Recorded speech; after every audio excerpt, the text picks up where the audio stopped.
본 방송에서 제공하는 부동산 정보는 투자 판단에 대한 조언입니다. 방송에서 제공하는 부동산 물건의 가치, 가격 상승 및 가격 하락에 대해서는 방송사에서 보장하지 않습니다. 안녕하세요. 부동산 플러스의 원유연입니다. 100세 시대 노후 대비를 위해서 수익형 부동산에 관심 있는 분들 참 많으시죠? 그래서 저희 부동산 플러스 2부에서 준비한 특별한 시간입니다. 대표적인 수익형 부동산이죠. 상가에 대해서 모든 정보를 알아보는 상가 SOS. 자, 상가 SOS 시간에는요, 상가 투자에는 관심이 있지만 정확한 정보를 모르시는 분들을 위해서 저희가 올바른 상가 투자에 대한 모든 정보를 공유할 예정입니다. 자, 상가 투자에 관심 있는 분들이라면요, 상가 SOS에 주목해 보시길 바라겠습니다. 자, 방송을 통해서 저희가 소개해드리는 정보에 관심 있으신 분들은요, 전화 주시면 되는데요. 전화번호는 02-3153-2592번이고요. 무료 문자 번호는 013-3366-0110번입니다. 문자와 전화 주시면요, 저희가 자세한 상담 도와드리도록 하겠습니다. 자, 본격적으로 상가 SOS와 함께 해주실 전문가 자리해 주셨습니다. 최원철 상가정보연구소의 최원철 대표님 나오셨습니다. 안녕하세요. 예, 안녕하세요. 네, 오늘은 어떤 강의 들어볼까요, 대표님? 오늘은 상권의 개념과 상권 분류에 대해서 제가 말씀을 드리도록 하겠습니다. 네, 오늘 주제는 상권의 개념과 또 상권 분류에 대해서 강의를 해주신다고 했는데요. 오늘 주제를 선택하신 어떤 특별한 이유가 있는 건가요? 네, 당연히 있습니다. 우리가 이제 상가를 투자할 때 제일 중요시, 제일 먼저 결정해야 될 것이 여러 가지 요인들이 있는데, 제 개인적인 견해로는 상권이 상가 투자할 때 가장 중요하다고 생각하기 때문에 오늘 강의 주제로 정하게 됐습니다. 네, 상가 투자할 때 이 상권이 가장 중요하다, 이렇게 포인트를 말씀해 주셨는데요. 그렇다면 이제 최원철 대표님의 이 상권에 대한 강의 들어보도록 하겠습니다.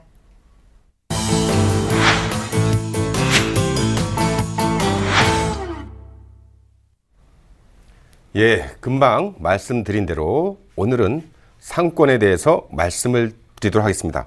물론 오늘 요 시간 갖고는 굉장히 많이 부족하지만 일단 개념부터 정리를 하도록 하겠습니다. 자, 우리가 상가를 투자할 때 정말 고려해야 될 요소들, 중요 요인들은 지금 화면에 보시다시피 이 네 가지, 물론 다른 요인도 있습니다. 보시면 입지가 있고요. 그 다음 상권이 있고요. 그리고 동선, 그리고 가격, 또 여기에 부수적으로 뭐 공법적 요건이나 어떤 현황적인 문제, 이런 것들이 여러 가지가 있을 수 있는데, 저는 이 네 가지 중에서 상가를 투자하기 위해서 의사결정을 할 때 가장 중요하게 생각하는 것은 상권이라고 생각을 합니다. 자, 왜 그러냐면 비록 입지가 안 좋아도 그 지역 상권이 더 활성화되면 입지가 안 좋은 지역의 상가도 매출이 증대하게 되고, 매출이 증대하면 소위 임대료도 상승시킬 수가 있고, 그러면 상가 가치가 올라가고요. 비록 입지가 좋아도 그 지역 상권이 쇠락하게 되면 좋은 입지의 상가의 매출이 떨어짐으로 인해서 임대료 하락 현상, 경우에 따라서는 속칭 뭐 B급, C급 입지라고 하는 곳들의 상가 같은 경우에는 공실이 발생할 수도 있기 때문에 저는 먼저 그 지역 상권, 내가 투자하려고 하는 상가의 상권이 어디까지냐, 도대체 상권의 범위가 어디냐, 이걸 먼저 정한 다음에 입지를 보고 동선을 봅니다. 그래야지 실패하지 않는 올바른 상가 투자를 할 수 있다고 생각을 합니다.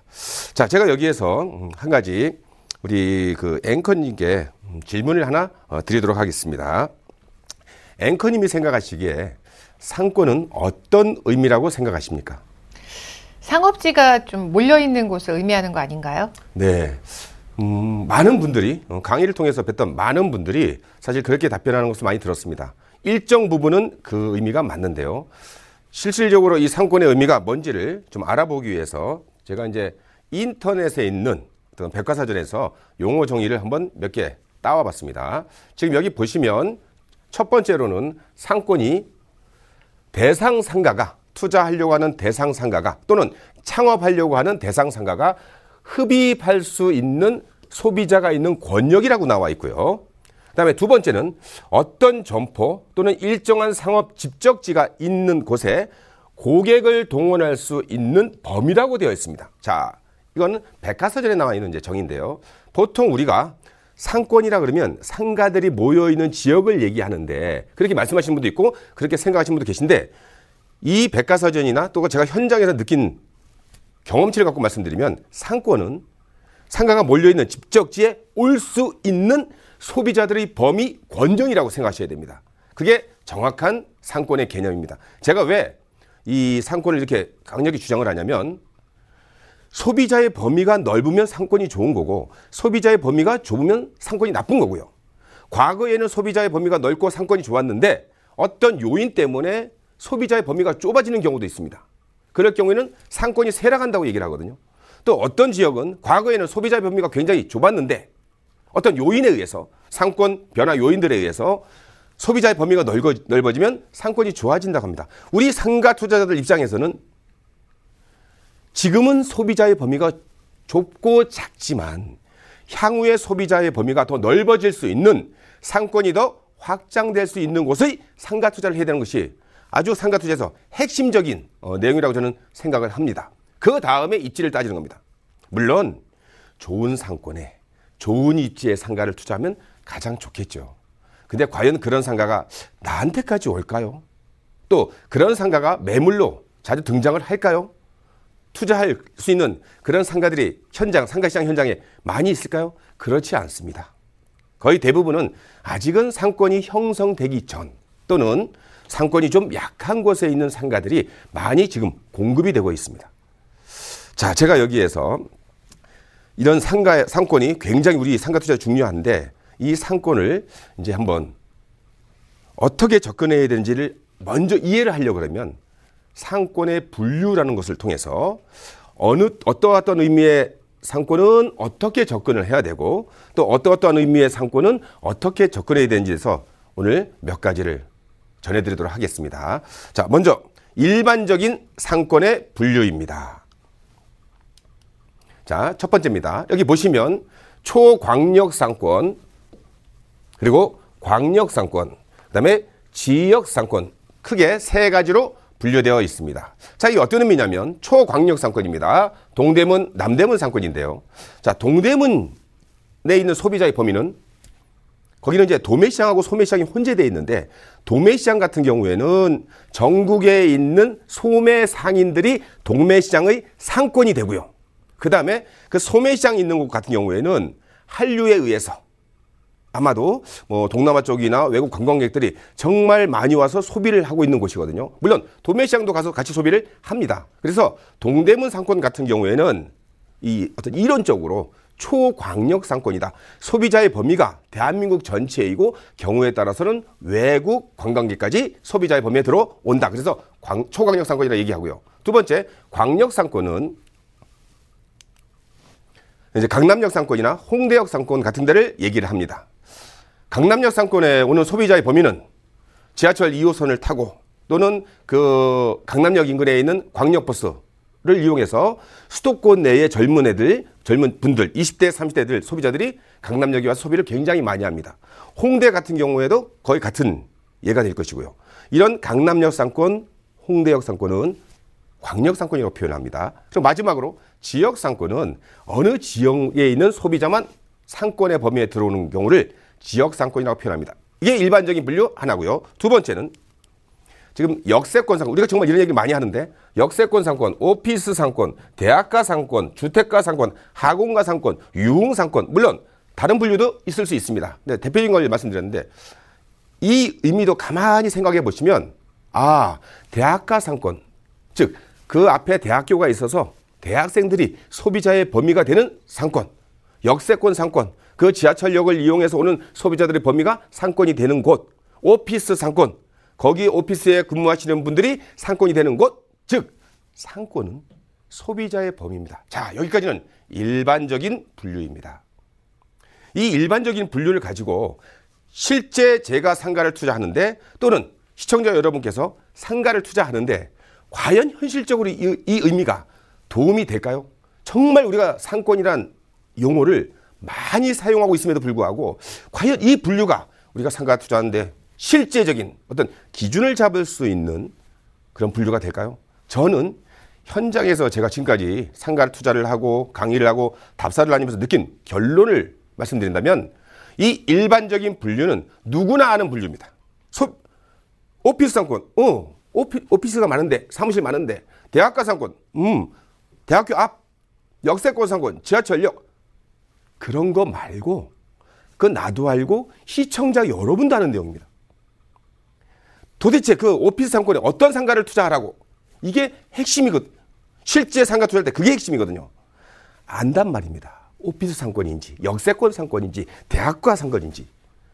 그러면 그 중에서 어떤 상가를 어떻게 접근해서 어떻게 투자해야 되는데, 대학교 정문 앞에 있는 상가?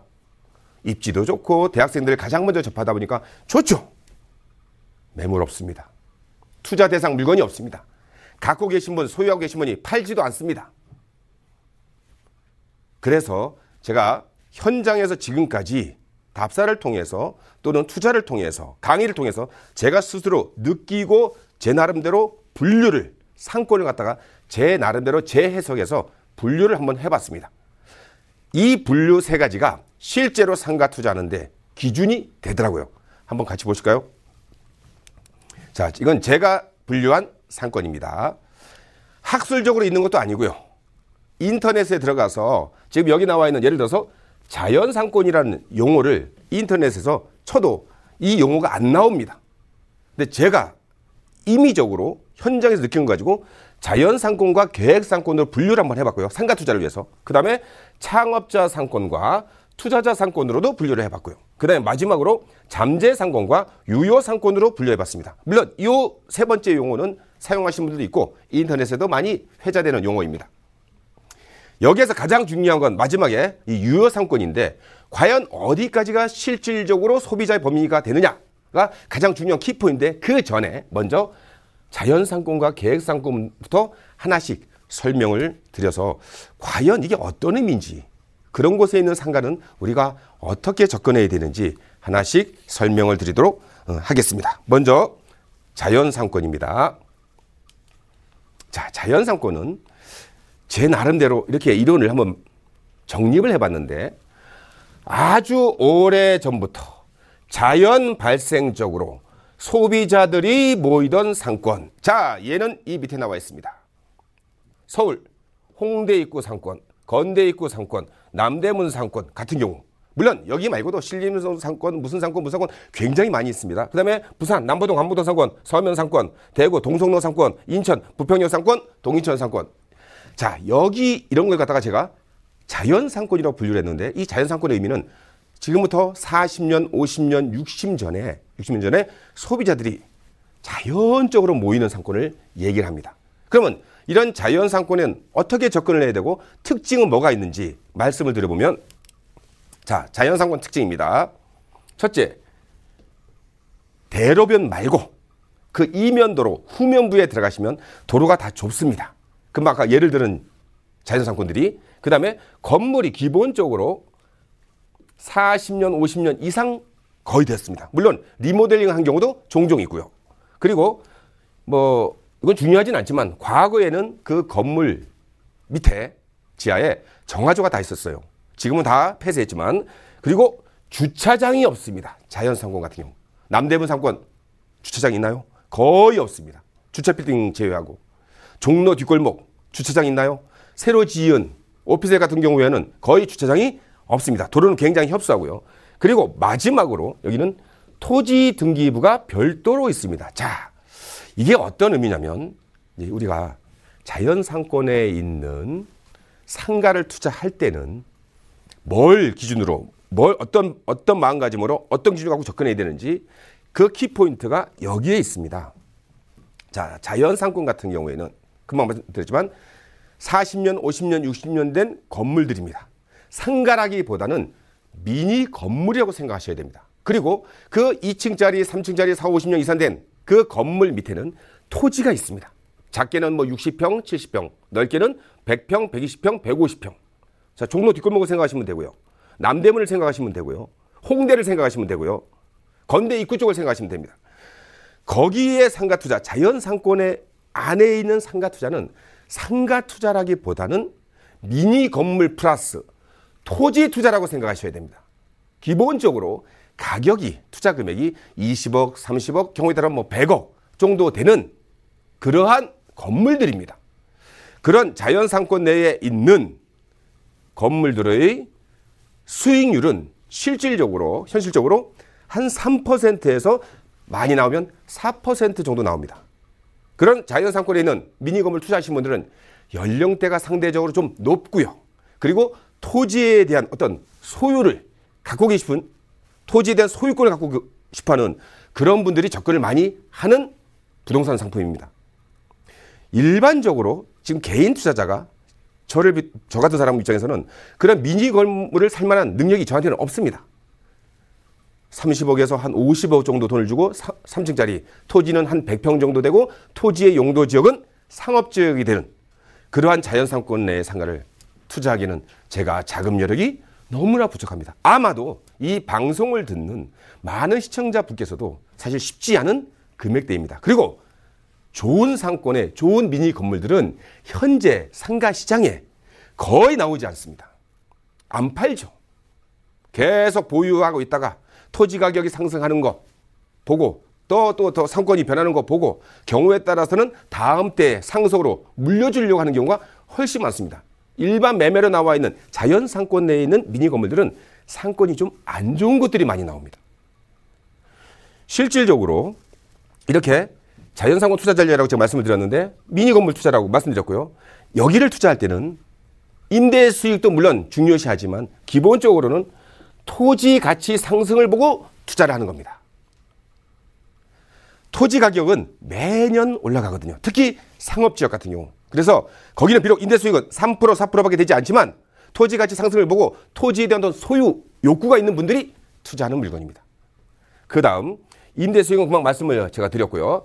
자, 이 자연상권의 투자 전략 가장 핵심은 뭐냐면 상권 변화를 예측하고 투자해야 됩니다. 지금은 소비자의 범위가 이만큼인데 이 정도인데 향후에 어떤 요인에 의해서 상권 변화가 일어날 수 있는 지역에 미니 건물을 투자하셔야 됩니다. 비록 임대 수익은 좀 낮더라도 저번 주 이 방송에서 제가 강의할 때 건대 입구역 상권하고 그다음 신촌 상권을 예를 들었습니다. 그래서 건대 입구역 상권의 변화 말씀드렸고 신촌 상권 변화를 얘기했습니다. 신촌 상권이나 건대 입구역은 거의 자연 상권 미니 건물 투자들입니다. 그럴 때 상가를 투자하려고 하는 사람은 상권의 변화를 더 활성화되는지 쇠락하는지 보고 투자를 하셔야 되고 보유하고 계신 분은 쇠락할 것 같으면 처분적으로 부동산 재테크 개념을 가져야 된다고 제가 저번 주에 말씀드렸습니다. 자, 이 자연 상권에 있는 미니 건물 투자는 현재 상당히 많은 상가 투자에 관심 있는 분들이 접근하는 방법은 사실 아닙니다. 그러면 지금 어떤 상가를 갖고 투자하고 있냐? 자, 계획상권입니다. 계획상권은 자, 개념을 잠깐 보시면 인위적으로 도시계획 등에 의하여 만들어진 상권을 얘기합니다. 자, 여기는 인위적입니다. 40년, 50년, 60년 전부터 소비자들이 모이던 상권이 아닙니다. 지역은 어디가 기획상권? 현재 전국에서 공급되고 있는 모든 신도시, 그 다음에 혁신도시, 경제자유구역, 작은 택지 지구, 기업도시에서 공급되는 상가들은 다 계획상권입니다. 인위적으로 상가가 공급되고 있고요. 인위적으로 세대수가 정해집니다. 위례신도시, 동탄 2기, 마곡, 미사 강변, 파주 운정, 김포 한강, 밑에 세종 신도시 이런 곳들은 처음부터 계획 세대, 계획 호수, 인구 몇만 명이 정해지고요.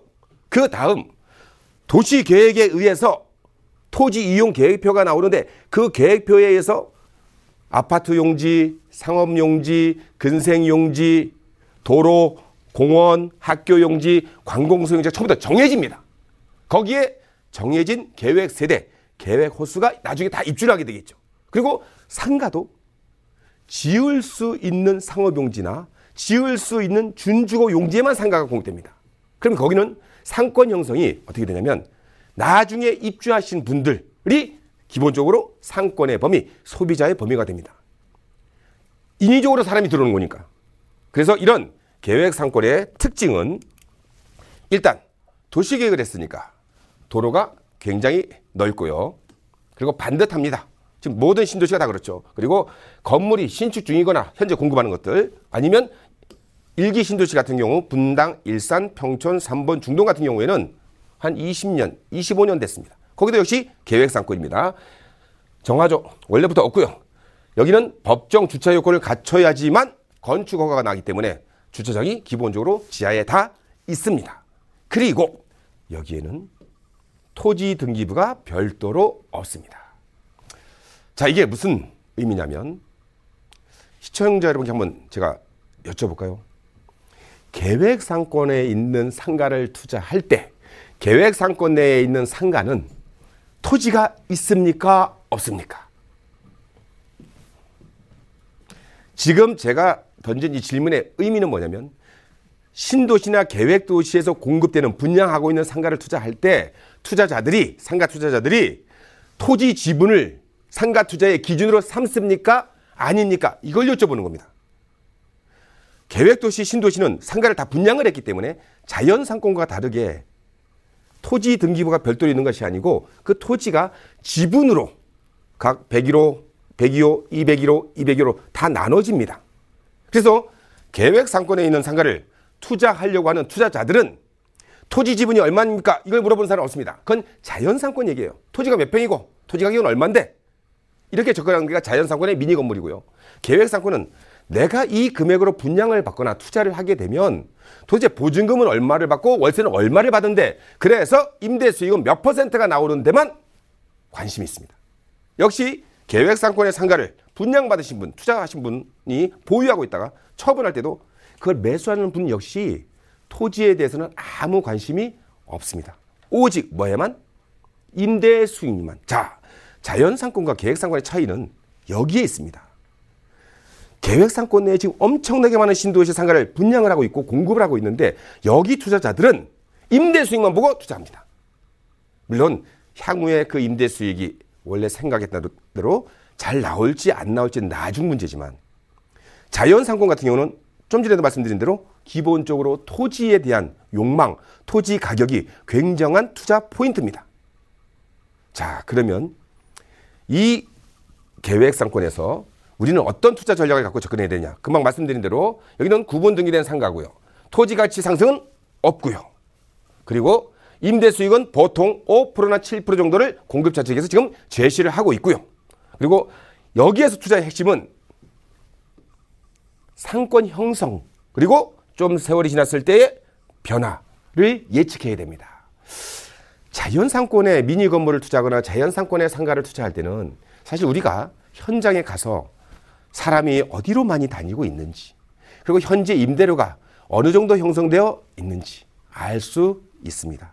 그러나 계획상권의 신도시 상가들은 그거를 알 수가 없습니다. 이제 도면만 보고 투자하기 때문입니다. 과연 신축되는 상가를 갖다가 향후에 상권이 어떻게 형성되고 동선이 어떻게 잡히고 그거를 모르는 상태에서 투자하는 게 계획상권에 있는 상가 투자입니다. 정말 어렵습니다. 그럼 미래를 예단해야 되거든. 예측해야 되거든. 그대로 될까요? 안 될까요? 이 부분은 향후 강의를 통해서 어떻게 예측을 해야 되고 어떤 상가를 계획상권의 상가를 투자해야 되는지는 계속 말씀을 전달해 드리도록 하겠습니다. 자, 시청자 여러분. 지금 제가 이 계획상권에 대해서 자연상권에 대해서 말씀을 드렸는데 원래는 계획상권, 자연상권, 창업자상권, 투자자상권 그리고 잠재상권, 유효상권을 말씀드렸는데 오늘은 계획상권까지만 말씀을 드리고 나머지는 다음 주 강의 때 전달해 드리도록 하겠습니다. 정말 감사합니다. 네, 자연상권과 계획상권 이렇게 분류해서 한번 배워봤습니다. 근데 또 궁금한 것이요. 이 상권 형성 시기를 어떻게 판단할 수 있을까요, 대표님? 앵커님께서 정말 어려운 질문을 하셨는데 상가는 개별성이 너무 강하다 보니까 그 위치에 따라서 형성 시기가 다 다릅니다. 그래서 사실은 지금 이 자리에 이 시간에서는 말씀드리기 너무 어렵고요. 향후 강의를 통해서 전달해 드리도록 하겠습니다. 네, 잘 들었습니다. 오늘 상권에 대해서 자세하게 배워봤는데요. 상가 투자를 계획하고 있는 시청자분들은 정말 많은 도움 얻으셨을 것 같습니다. 다음 주는 또 어떤 강의를 듣게 될지 기대가 많이 됩니다. 자, 최현철 대표님과는 여기서 인사 나누도록 하겠습니다. 오늘 말씀 고맙습니다. 감사합니다. 네, 잠시 후에는 새로운 코너인 상가 플러스와 함께 하실 텐데요. 먼저 분양 일정과 부동산 소식 확인하시고요. 저는 다시 돌아오겠습니다.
뜨거워지는 수익형 부동산 열기. 이제는 상가 투자로 승부하자. 상가의 달인 그가 돌아왔다. 최원철. 최원철 교수의 명품 강의부터 국내 최고 상가 전문가들의 매물 소개까지 매주 금요일 오후 5시 부동산 플러스 상가 SOS에서 만나보세요. 네, 부동산 플러스를 통해 제공되는 정보는 전문가들의 조언일 뿐 부동산의 가치와 수익률은 보장하지 않는다는 점 꼭 참고하시길 바랍니다. 이제 곧 상가 플러스 매물 살펴볼 텐데요. 상가 플러스 매물에 관심 있으신 분들은요.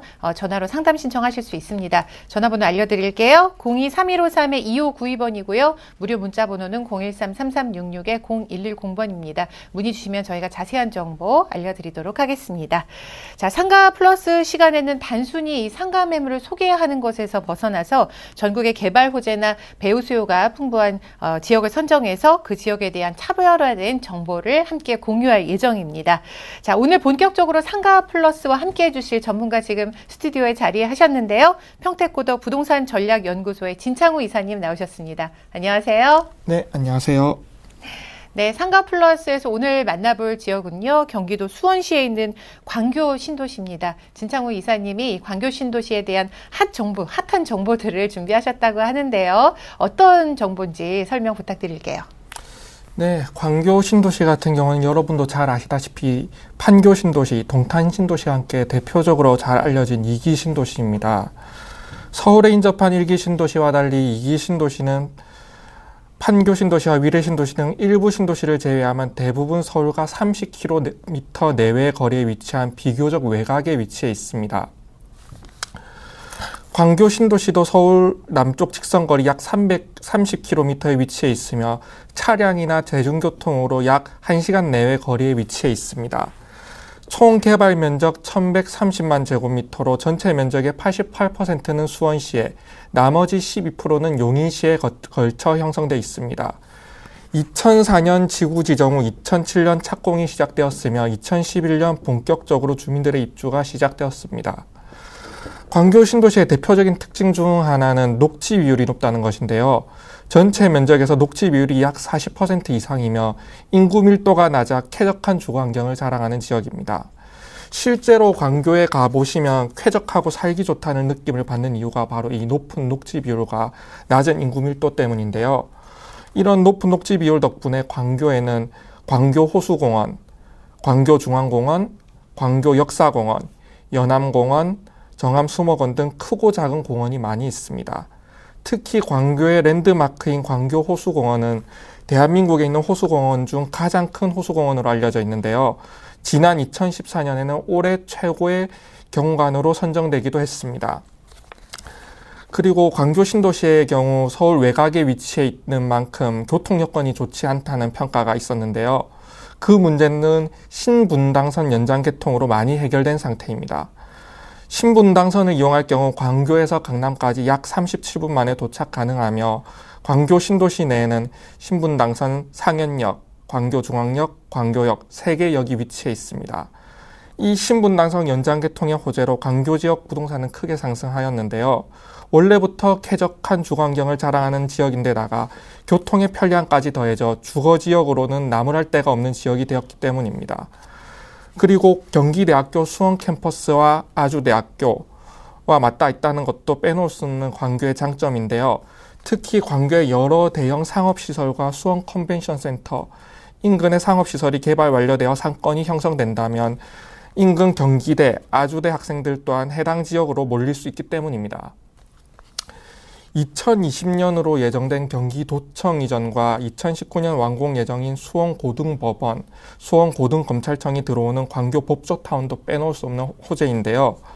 경기도 교육청 역시 광교로 이전을 검토 중이라고 하니 이런 여러 호재들이 점점 더 많아지는 상황입니다. 그리고 도청, 교육청, 고등법원, 고등검찰청 이전으로 기대되는 인구 유입 및 소비 수요 증가가 광교의 부동산, 특히 광교 아파트와 상가에는 긍정적으로 작용할 것으로 기대됩니다. 사실 경기도청 이전의 경우 그간 여러 가지 문제로 지연되었으나 올해 본격적인 착공에 들어간다고 하니 그간 기대로 그치던 호재가 현실화됨에 따라 나타나는 부동산 시장의 변화도 주목할 만합니다. 앞서서도 언급드렸지만 수원고등법원과 수원고등검찰청의 경우 이미 건설이 한창 진행 중이며 2019년 완공 시 인구 유입과 지역 내 경제활동 증가로 이어지기 때문에 부동산 시장에 즉각적인 효과를 미칠 것으로 예상되는 호재들입니다. 그런 만큼 이 호재들도 주의 깊게 살펴보셔야 할 것 같습니다. 그리고 유명 브랜드 백화점의 개장과 수원 컨벤션센터의 개관도 빼놓을 수 없는데요. 이런 대형 상업시설과 컨벤션센터는 지역의 랜드마크가 될 가능성이 있기 때문에 광교 내부에서뿐만 아니라 외부에서도 이곳을 찾는 수요가 발생할 가능성이 있습니다. 만약 그렇게 된다면 지역 내 수요 더하기 지역 외부에서 유입되는 수요로 광교의 상권 발달에 도움을 줄 수도 있습니다. 현재 광교는 전국에서 10손가락 안에 꼽힐 만한 집가를 형성하고 있는 지역입니다.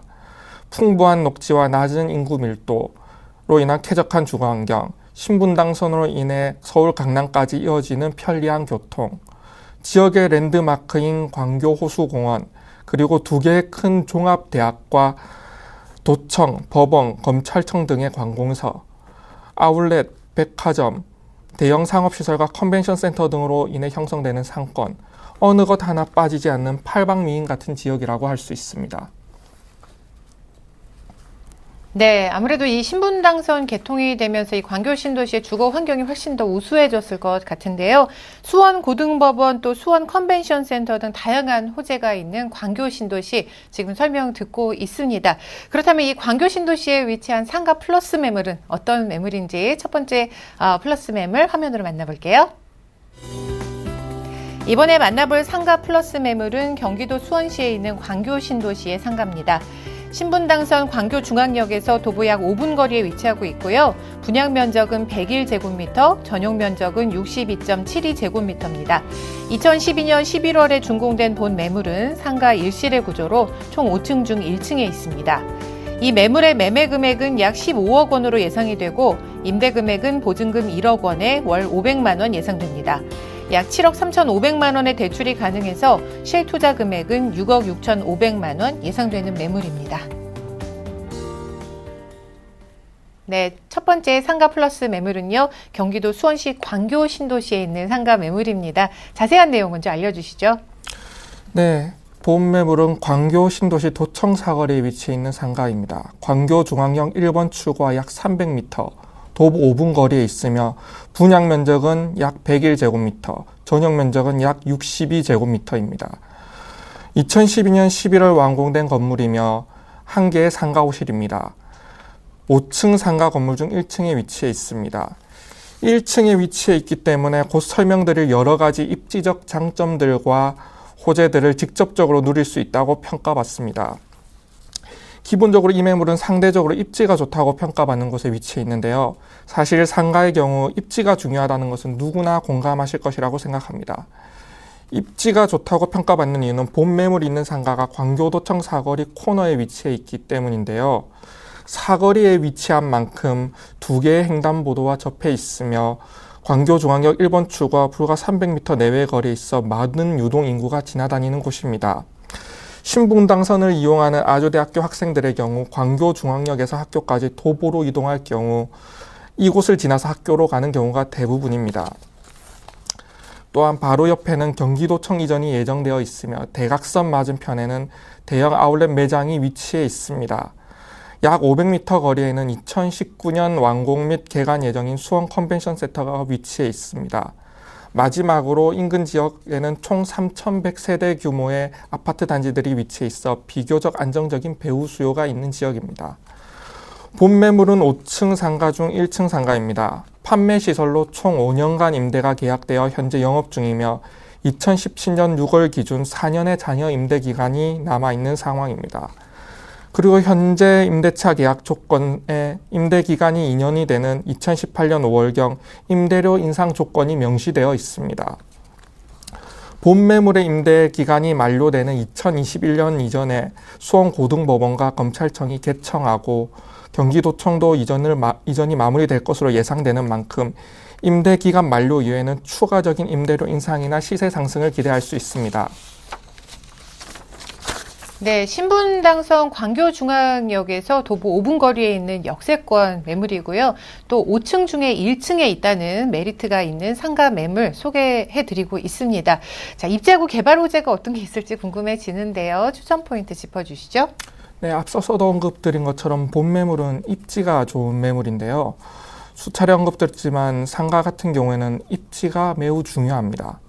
광교 신도시 도청 사거리 코너에 위치한 상가 내에 있는 매물인 만큼 입지적 조건은 좋다고 평가할 수 있습니다. 사거리이다 보니 두 개의 횡단보도와 연결되어 있고 상가 앞으로 지나다니는 유동인구의 효과와 더불어 횡단보도를 이용하는 사람들의 시선이 집중되는 가시적 효과도 기대할 수 있습니다. 더불어 광교중앙역과도 불과 300m 이내 도보 3분에서 5분 거리에 위치해 있어 광교중앙역을 이용하기 위한 동선상에 위치해 있기 때문에 입지적으로는 좋다고 평가할 수밖에 없습니다. 뿐만 아니라 아까 언급드렸던 것처럼 유명 브랜드의 아울렛 매장도 인근에 위치해 있으며 두 블럭 옆에는 수원 컨벤션 센터가 2019년 개관 예정입니다. 그리고 경기도청 이전 부지와도 횡단보도 1개 거리에 있어 향후 경기도청 이전이 완료되는 것으로 예상되는 2020년에는 현재보다 더욱 가치가 상승할 것으로 기대됩니다.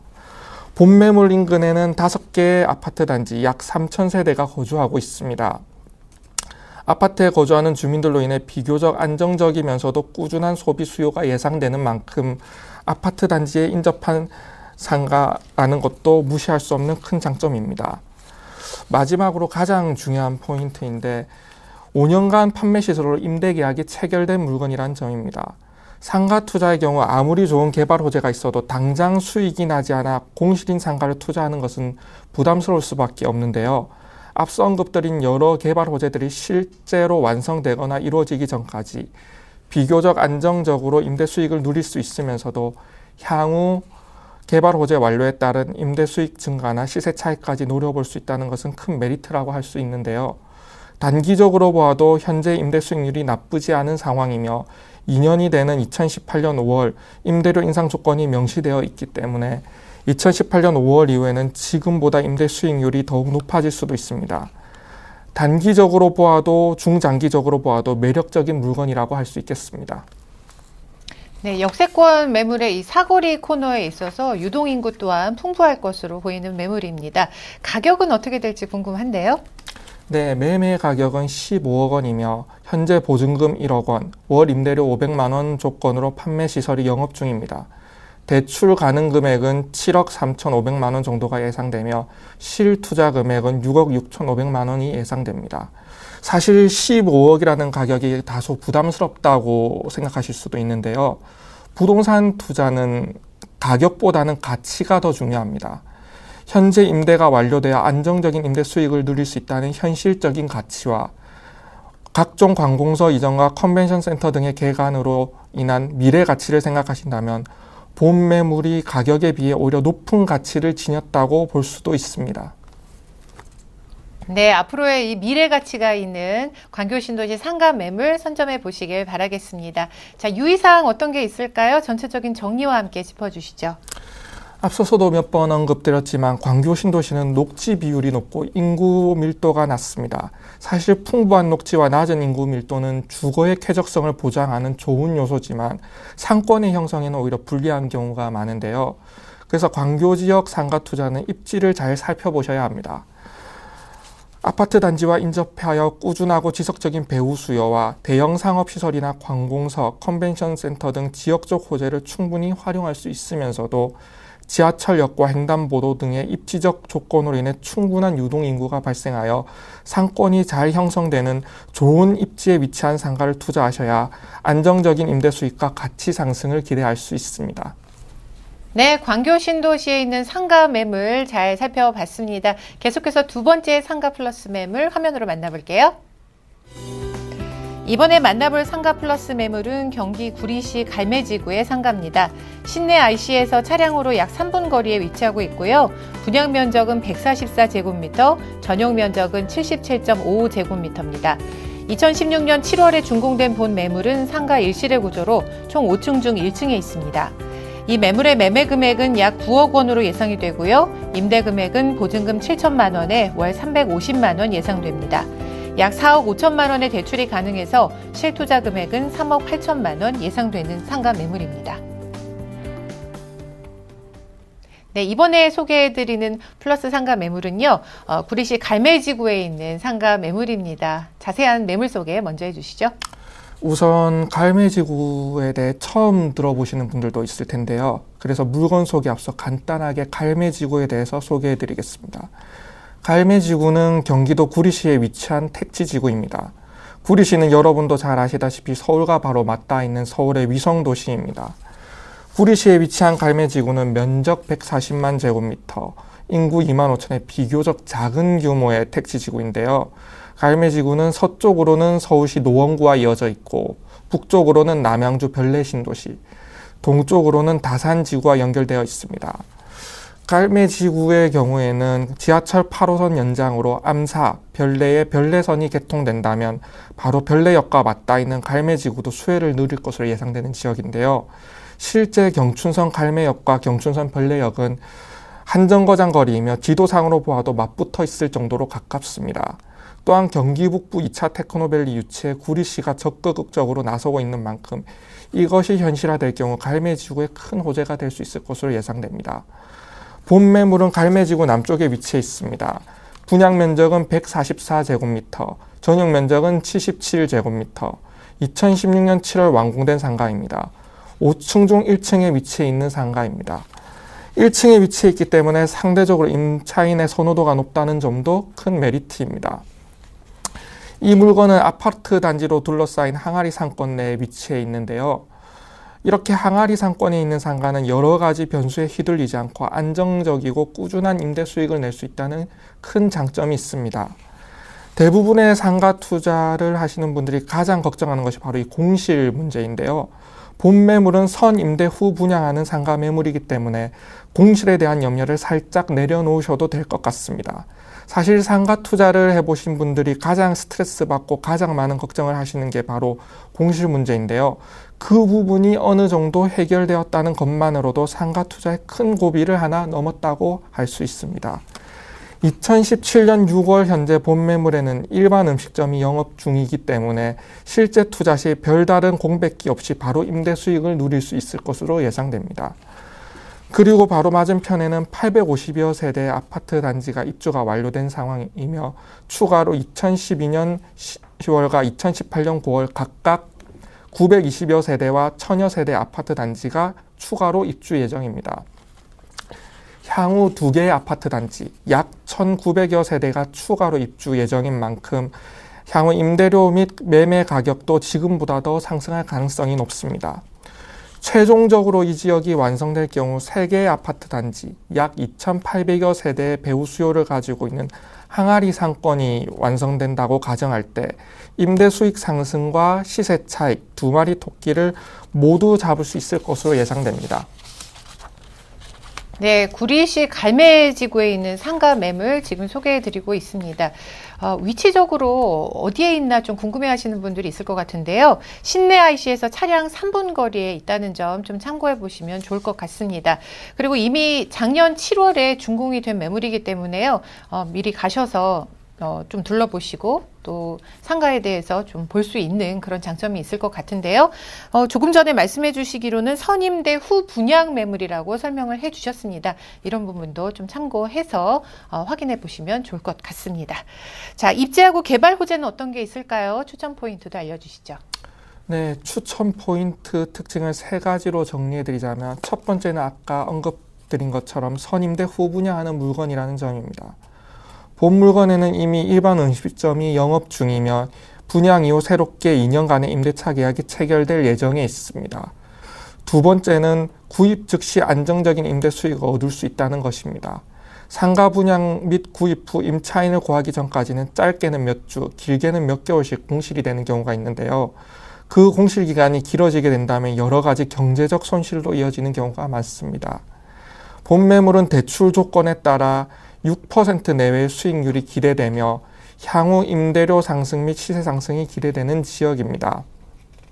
세 번째는 안정적인 항아리 상권이라는 것입니다. 앞서 언급드린 것처럼 본 매물은 3개의 아파트 단지, 총 2,800여 세대의 아파트에 둘러싸인 상권에 위치해 있는 만큼 안정적인 배후를 가지고 있다고 평가받습니다. 상가에 있어 안정적인 배후는 매우 중요한 포인트라고 할 수 있습니다. 특히 현재는 3개의 아파트 단지 중 한 곳만 입주된 상황이기 때문에 향후 2개의 아파트 단지 1900여 세대의 입주가 완료되는 시점에는 임대료 및 가격 상승을 충분히 기대할 수 있는 상황입니다. 네, 잘 알겠습니다. 이번에는 가격 정보 알아보도록 하겠습니다. 가격 어떻게 형성이 돼 있을까요? 네, 분양 가격은 9억 원이며 현재 보증금은 7천만 원, 월 임대료는 350만 원입니다. 대출 가능 금액은 개인 신용도나 조건에 따라 차이가 있겠지만 분양 가격의 50% 정도 대출이 나온다고 가정했을 때 약 4억 5천만 원 정도 대출이 예상됩니다.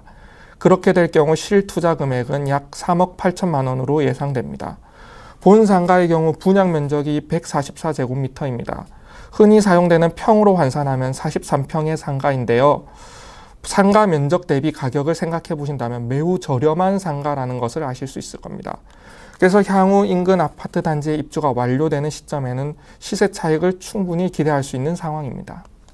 네, 관심 있는 많은 분들을 위해서 마지막으로 그 유의점과 전체적인 정리 다시 한번 짚어주시죠.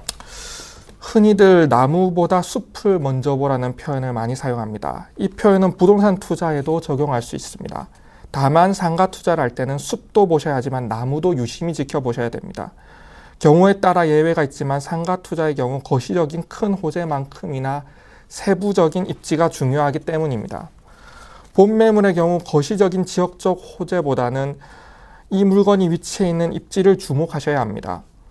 아파트 단지를 배후로 두고 있는 항아리 상권이라는 것은 상가 투자에 있어서 아주 중요한 입지적 메리트이기 때문입니다.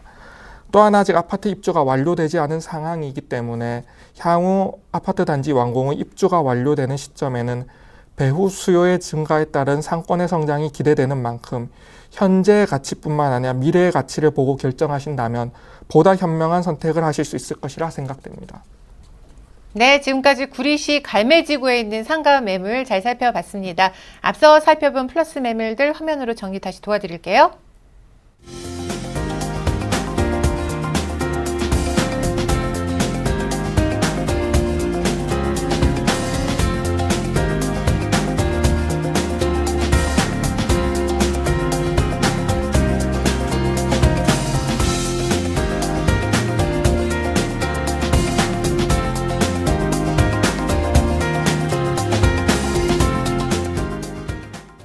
오늘 상가 플러스는 진창호 이사님과 함께했습니다. 오늘 말씀 고맙습니다.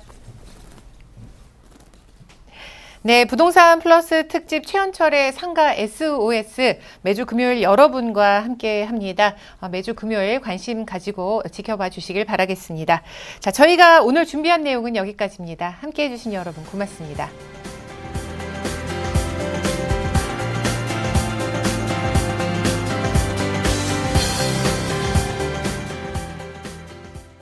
본 방송에서 제공하는 부동산 정보는 투자 판단에 대한 조언입니다.